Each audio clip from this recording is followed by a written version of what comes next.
কিন্তু আমাদের loud speaker থাকে, লাউড স্পিকার গুলো বন্ধ থাকে। কিন্তু যেটা আমার এক সনাতনী ভাই বললেন যে আমার পূজা তো লগ্ন দিয়ে হয়, একটা সার্টেন টাইমে আমার পূজা হয়। আমার পূজা পুরোহিত যখন পূজাটা করে তখন সে ঘন্টা বাজায়, ঘন্টার সাথে আমাকে ঢাকও বাজাতে হবে, তার সাথে উলুধ্বনি হবে।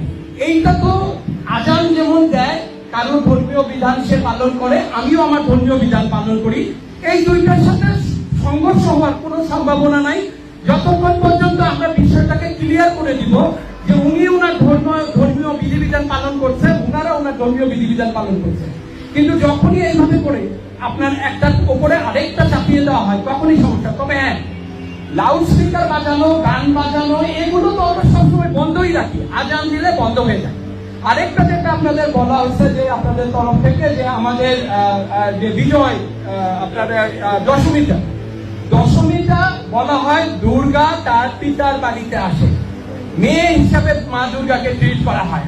আমি চাইলেই সাত সকালে আমার বাড়ির মেয়েকে, আমার বাড়ির মাকে ওইভাবে বের করে দিতে পারবো না। আমি সরি টু সে, আমাদের একটা সময় আছে, আমরা সেই সময় করবো। আপনারা প্রশাসনের লোক আছেন, ভালো লোকের অভাব নাই, দুষ্ট লোকদের ওইভাবে করে বারবার বলে উৎসাহ দেওয়া হয়। আমরা আমাদের কাজ করব, আমরা চাইবো আপনারা আমাদের পাশে থাকেন সুস্থ পর্যন্ত। আজকে স্বাধীনতা 53 বছরে যদি কিছু না হয়ে থাকে, এখন কেন আমাকে দুপুরবেলা বিসর্জন দিতে হবে? আমি যদি আজকে দুপুরে দেই, কালকে হয়তো সকালে দিতে, তারপরে হয়তো কেউ বলবে আপনি আগের দিন রাতেই দিয়ে যান। এইভাবে করে পূজা করা যায় না।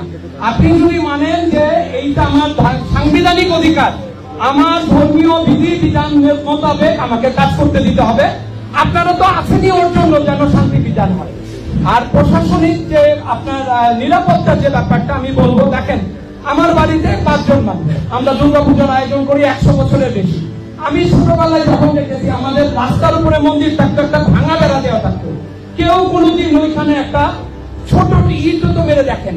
আমাদের এখানে কালচারটা এরকম না। কিন্তু যতদিন যাচ্ছে নিরাপত্তার কথা বলে আমার বাড়িতে 8 জন মানুষ যায়, 8 জন আনসার পুলিশ সহ মানুষ যে যায়, আমি তাকে কোথায় থাকতে দিব, কোথায় খেতে দিব, কিভাবে করবো, তার সাথে অ্যাডজাস্ট করাটাই তো আমার জন্য ডিফিকাল্ট হয়ে যায়। কারণ প্রত্যেকটা মানুষের, উনি তো একজন মানুষ, আমার বাড়িতে পূজা হচ্ছে, ওনার জন্য একটা আয়োজনের ব্যাপার থাকে। এই জিনিসগুলো আপনারা একটু বাস্তব চিত্র চিন্তা করে ব্যবস্থা করবেন। নিরাপত্তার জন্য যদি আপনারা সচেষ্ট হন, সেনাবাহিনী আছে।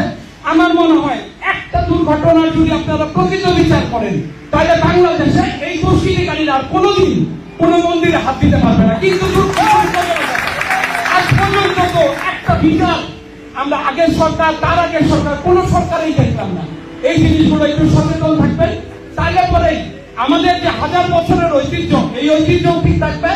আমাদের এগুলো বেশিরভাগ হয় রাজনীতি, এবং আপনারা যদি সচেষ্ট থাকেন, আমরা যদি সচেষ্ট থাকি, এই ধরনের দুর্ঘটনা মোকাবেলা করার জন্য আমরাই যথেষ্ট। আমাদের প্রত্যেকটা সনাতনী এই বছর আমরা কিন্তু অত্যন্ত সচেতন থাকবো, এবং যে কোনো লোক দুর্ঘটনা ঘটাইতে আসলে সে কিন্তু এইবার অন্তত বাদ পাবে না, কারণ আমাদের যাদের দিক থেকে গেছে। ধন্যবাদ সবাইকে। আমি কি ধর্ম মন্ত্রণালয়ের বাইরে কথা বলতে পারি? আপনারা স্যার বলেন, সমস্যাটা একটু তুলে সেটা বুঝে নিতে পারবো, তাই না? সেটা এই জিনিসটা আপনাকে বুঝতে হবে। আমি ধর্ম মন্ত্রণালয়ের প্রেসক্রিপশনই তো আমি করেছিলাম, তাই না? এই জন্য বলা হয় যে এটা আপনাদের নিরাপত্তার খাতিরে, যাতে মাইক্রোওয়েভ পরে যেহেতু অন্ধকার থাকে, যে যাওয়ার সময় হয়তো রাস্তার মাঝখানে কোনো কিছু ঘটে গেল, এটা এই বিষয়ের জন্য বলা হয় সাধারণত। কারণ এটা ব্যাপারে যারা আমরা এই দায়িত্বশীল পদে রয়েছি, তারা সবাই খুব চিন্তিত থাকে, খুবই চিন্তিত থাকি। আপনাকে যে একটার সময় করতে তা না, আমি বলা হয়েছে যে মাইক্রোওয়েভ আগে শেষ করলে এটা মানে যেহেতু ধর্ম মন্ত্রণালয় থেকে ইয়ে আছে, এটা সবার নিরাপত্তার কাছে। আর যে জিনিসটা বললেন যে এখানে যদি কোনো রকমের, আমি এখানে আসি, গত সরকারের নিয়ম আমি জানি না, গত সরকারের পার্ট ওই রকম ভাবে আমরা এলাম। কিন্তু এখন আমি যে দায়িত্বশীল আছি, আমার এসপি স্যার আছেন, ডিআইজি স্যার আছেন, ওসি সাহেব আছেন, আমাদের ফোর্স আছে, কোনো রকমের যদি কেউ কোনো রকমের, এটা আমি গ্যারান্টিতে বলে যাচ্ছি, এরকম করার চেষ্টা করে, তখন আপনারা আমার চোখের সামনে বিচার দেখবেন, আমার চোখের সামনে সেই বিচার দেখতে হবে। কারণ কোন রকমের আমরা সবসময় সব ধর্মের লোকদেরকে সরকারকে থাকি, বিশেষ করে আপনাদের বেলায় এটা আরো আমরা বেশি সিনসিয়ার থাকি, যার কারণে আমাদের 5ই আগস্টের পরে দেখে নেওয়ার বিষয়টা তো এটা আমি বলেছি যে 2 মিনিট বা 3 মিনিট আধাঘন্টা হয় এই সময় পূজা করবে, পূজা করতে আমি নিষেধ করি। ওইটা ক্লিয়ার।